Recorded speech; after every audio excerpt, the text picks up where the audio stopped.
పరిశుద్ధ గ్రంథమైన బైబిల్లో నుండి యేసు ప్రభువు సిలువలో పలికిన 4వ మాటను గూర్చి మనము ధ్యానించబోతూ ఉన్నాం. యేసు ప్రభువారు సిలువలో పలికిన మాటలు 7 మాటలు. ఈ 7 మాటలలో ఇప్పటికే మనము 3 మాటలను గూర్చి గతంలో మనం చదువుతూ వచ్చాం, ధ్యానించాం. ఈరోజు ప్రత్యేకంగా 4వ మాటను గూర్చి మనము ధ్యానించబోతూ ఉన్నాం. దాని కొరకై మరి లేఖనాల్లో నుండి ఒక భాగాన్ని మనము చదువుకుందాం. మత్తయి సువార్త 27వ అధ్యాయం. మత్తయి సువార్త 27వ అధ్యాయము. మత్తయి సువార్త 27:46 వచనం నేను చదువుతున్నాను, గమనించాలి అని మనవి. ఇంచుమించు 3 గంటలప్పుడు యేసు ఏలీ ఏలీ లామా సబక్తా అని బిగ్గరగా కేకవేశాను. ఆ మాటకు నా దేవా నా దేవా నన్నెందుకు చేయి విడిచితివని అర్థము. ప్రభువు ఈ మాటను, ఈ వాక్య భాగాన్ని దీవించి మనతో మాట్లాడినట్లుగా ప్రార్థనలో ప్రభు వైపు చూద్దామండి. ప్రేమగల పరలోకపు తండ్రి, కృపయు కనికరము సమాధానము గల దేవ, చదువుకున్న లేఖన భాగముల నుండి మాతో మాట్లాడమని, మాకు బోధించమని, సహాయపడమని యేసు ప్రభు నామమున ప్రార్థించి వేడుచున్నాము తండ్రి, ఆమేన్. ప్రభునందు ప్రియమైన దేవుని బిడ్డలారా, మనం చదువుకున్నటువంటి ఈ భాగములో మనం చూడగలిగినట్లయితే మనకు జ్ఞాపకం చేయబడుతున్న మాట యేసు ప్రభు సిలువలో పలికిన 4వ మాట. ఈ 4వ మాటలో మనం చూడగలిగేది యేసు ప్రభువారు ఏలీ ఏలీ లామా సబక్తా అని బిగ్గరగా కేకవేశాడు. ఆ మాటకు నా దేవా నా దేవా నన్నెందుకు చేయి విడిచితివని అర్థం. యేసుక్రీస్తు వారు సిలువలో పలికినటువంటి మరి మాటలలో ఇది 4వది. బిగ్గరగా కేకవేసి నన్నెందుకు చేయి విడిచితివి అన్నాడు. అంటే యేసుక్రీస్తు వారు అప్పటి వరకు వారు తండ్రితో ఏకమై ఉన్న కుమారుడుగా, మరి కలిసి ఉన్న కుమారుడుగా, ఏకత్వమును కలిగిన కుమారుడుగా, తండ్రి కుమారులు ఒకటిగా వారు జీవించిన వారుగా మనకు కనబడుతూ ఉన్నారు. అయితే యేసుక్రీస్తు వారు సిలువలో నన్ను ఎందుకు చేయి విడిచావు తండ్రి అని మాట్లాడుతూ ఉన్నాడు. వాస్తవముగా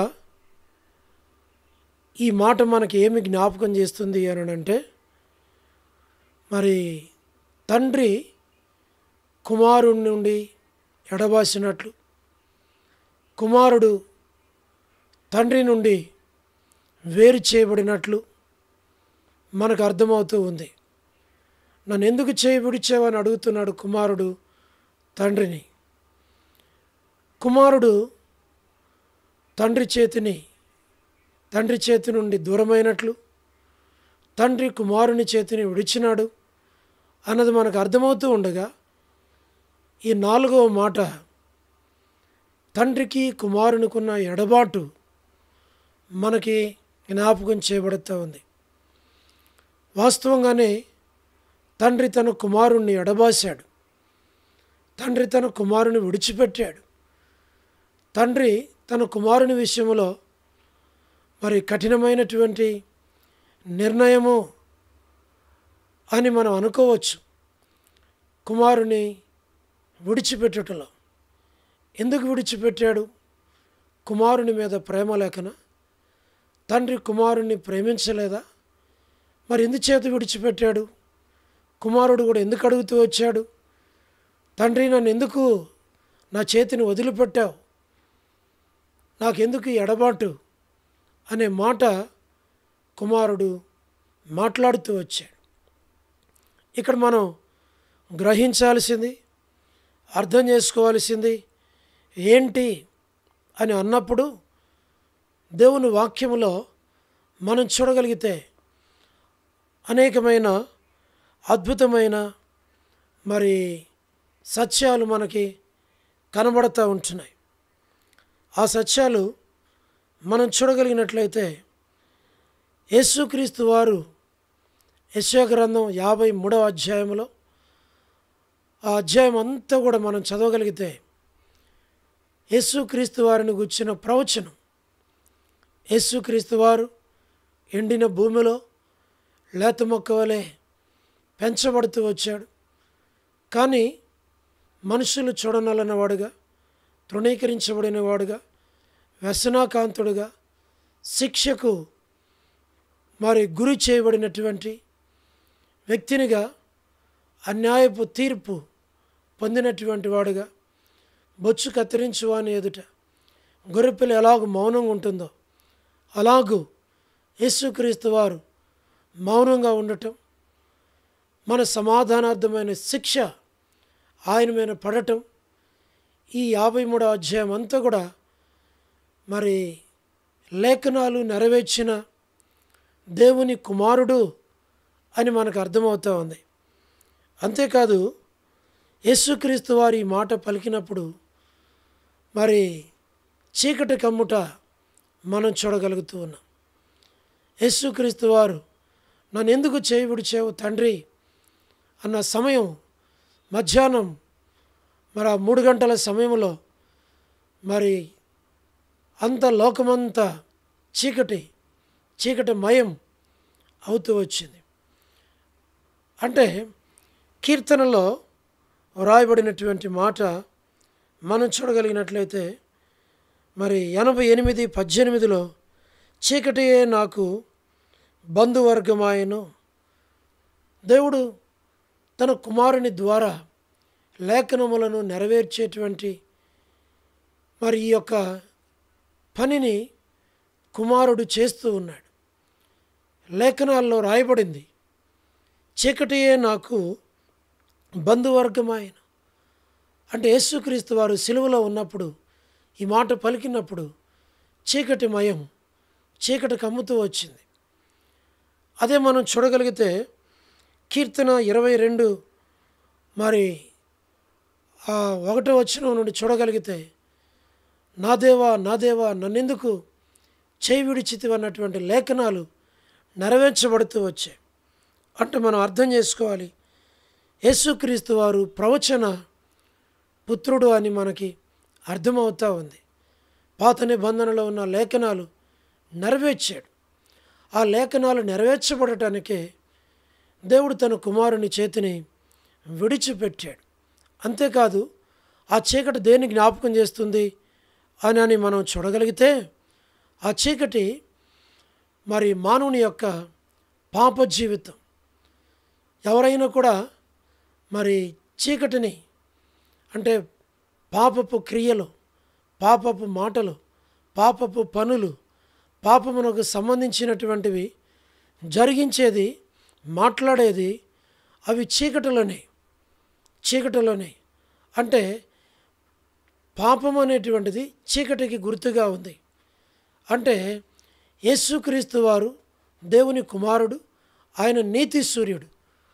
యేసుక్రీస్తు వారు ఆ శిలువలో ఉన్నప్పుడు తండ్రి తన కుమారుని చేతిని విడిచిపెట్టినప్పుడు సృష్టిలో ఉన్నటువంటి సూర్యుడు కూడా అవును తండ్రి తన కుమారుని చేతిని విడిచిపెట్టాడు, దీనంతటికీ కారణం మానవుని యొక్క పాపము యొక్క ప్రభావము తన కుమారుని మీద వేయబడుతూ వచ్చింది.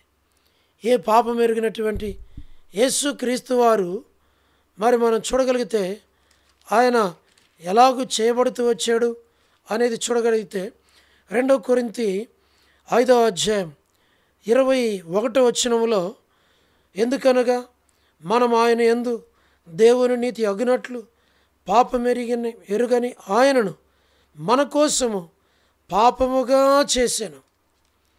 ఆ పాపము యొక్క ఫలితమే చీకటి కమ్ముతూ వచ్చింది. అంటే మన దోషాలు, మన పాపములు, మనకు రావాల్సిన శిక్ష అంతా యేసుక్రీస్తు వారి మీద వేయబడుతూ వచ్చింది. ఆయన పాపము చేయలేదు, ఆయన పాపము ఎరగడు, ఆయన నోట పాపము మరి ఆయన మాట్లాడలేదు, ఆయన పాపం ఎరగనివాడు, పాపం చేయనివాడు, ఆయనలో పాపము లేదు. కానీ పాపముగా చేయబడుతూ వచ్చాడు మన కోసం. కాబట్టే ఆ చీకటి అనేటువంటిది లోక పాపములను మోసుకొని పోయేటువంటి దేవుని గొర్రెపిల్లగా యేసుక్రీస్తు వారు సిలువలో కనబడుతున్నాడు. అందుకే తండ్రి తన కుమారుని చేతిని విడిచిపెట్టవలసి వచ్చింది. అంటే మొదటిది మరి లోక పాపములను మోసుకొని పోయే గొర్రెపిల్లగా సిలువలో కనబడుతూ ఉన్నాడు.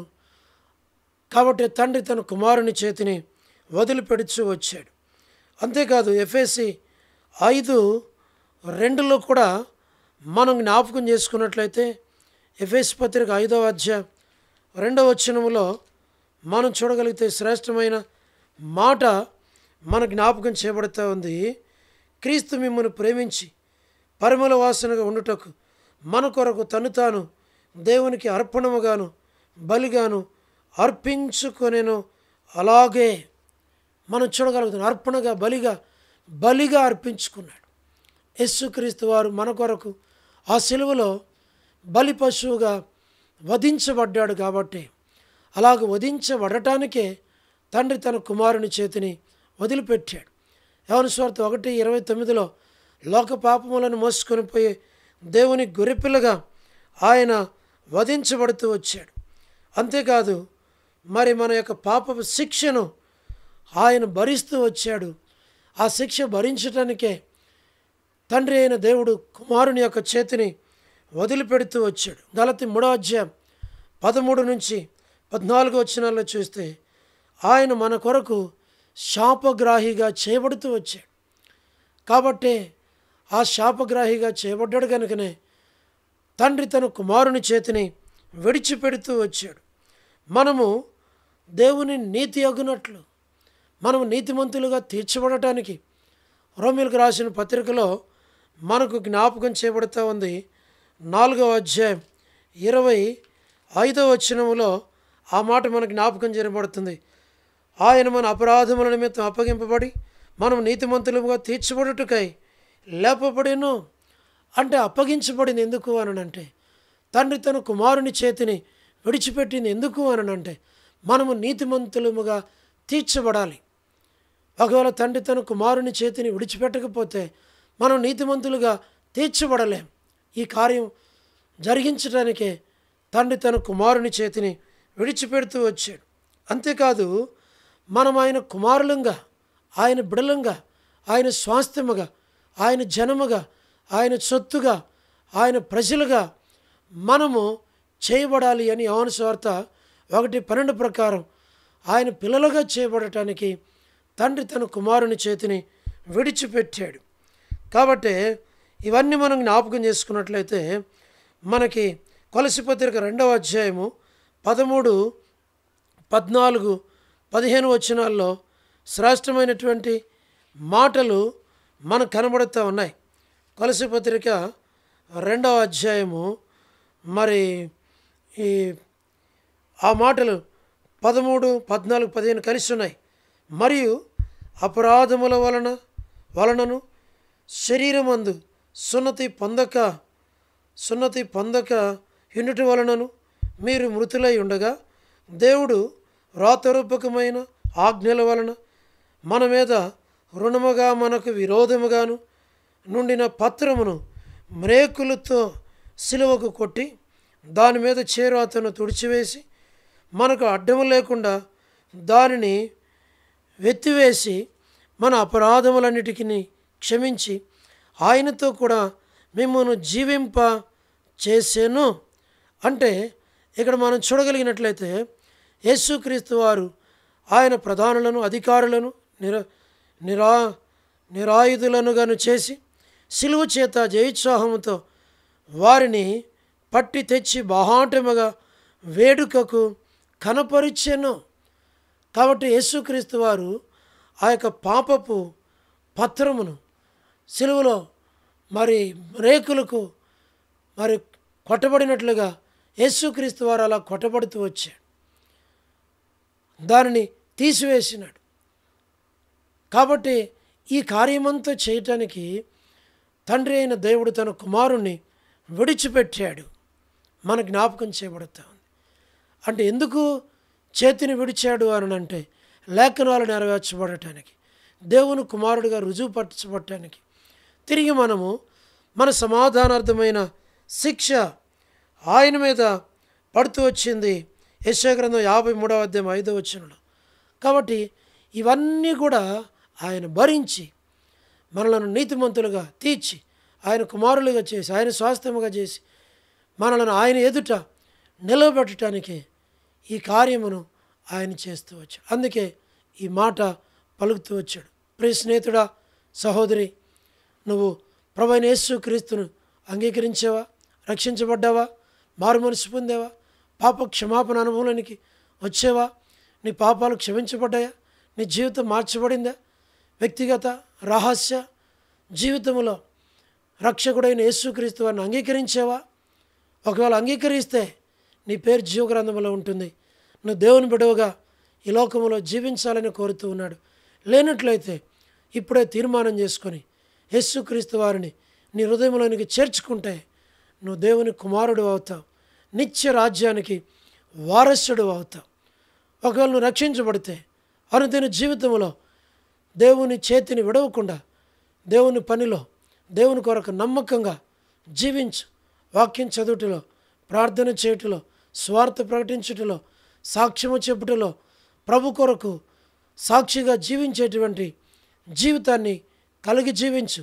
ఎన్ని కష్టాలు, ఎన్ని శ్రమలు, ఎన్ని ఎదిరింపులు, ఎన్ని పరిస్థితులు వచ్చినా కూడా వాటన్నిటిలో విశ్వాసమునకు కర్త, దాన్ని కొనసాగించేవాడునైనా యేసుక్రీస్తు ప్రభు వైపు చూస్తూ నీ ఎదుటి ఉంచబడిన పందిపు రంగంలో ఓపికతో పరిగెత్తాలి అని ప్రభు కోరుతూ ఉన్నాడు.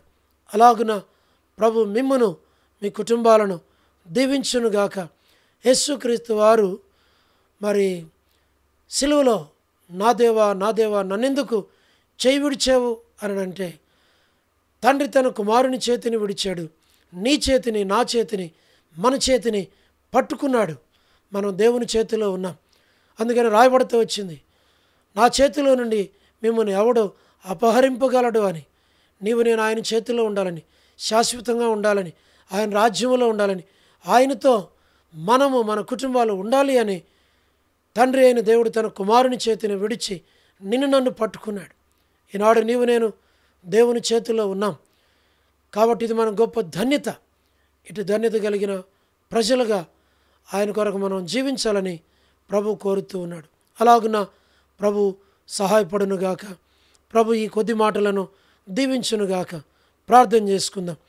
ప్రేమగల పరలోకపు తండ్రి, పరిశుద్ధుడు అయిన దేవా, ఈ మాటలను దీవించండి, విన్నవారిని దీవించండి, వారిని మీరు జ్ఞాపకం చేసుకోనండి, వారిని బలపరచండి. ఎవరికైతే రక్షణ లేదో రక్షించబడిన వారిని బలపరిచి మీ కొరకు నమ్మకంగా ఈ లోకంలో జీవించడానికి కృపని నిమ్మని బలపరచమని మీకు అప్పగించుకుంటూ స్తుతులు చెల్లిస్తూ యేసు ప్రభు మా రక్షకుని పేరిట ప్రార్థించి స్తుతించి వేడుచు ఉన్నాము తండ్రి. ఆమేన్.